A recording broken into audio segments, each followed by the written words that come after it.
দণ্ডবিধি ৫৪ ধারার মধ্যে সরকার মৃত্যুদণ্ড প্রাপ্ত ব্যক্তির অনুমতি ছাড়াই মৃত্যুদণ্ড বা যে কোনো দণ্ডে রূপান্তরিত করতে পারেন। সরকার মৃত্যুদণ্ড প্রাপ্ত ব্যক্তিটি মৃত্যুদণ্ড মওকুফ করতে পারেন।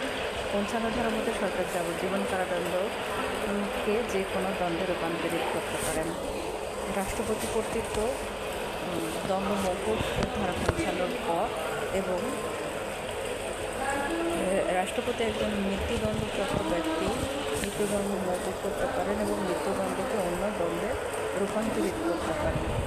রাষ্ট্রের বিরুদ্ধে অপরাধ ১২১ থেকে ১৩২ ধারায় বলা হয়েছে। ১২১ ধারায় বলা হয়েছে কোনো ব্যক্তি যদি বাংলাদেশের বিরুদ্ধে যুদ্ধ আরম্ভ করে অথবা যুদ্ধ করার চেষ্টা করে অথবা যুদ্ধ আরম্ভ করতে সহায়তা করে, মৃত্যুদণ্ড এবং যাবজ্জীবন কারাদণ্ড অর্থদণ্ড দণ্ডিত হবে।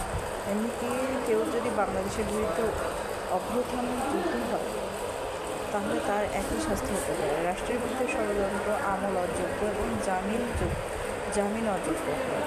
এটি একটি আপোষ অযোগ্য অপরাধ। ধন্যবাদ।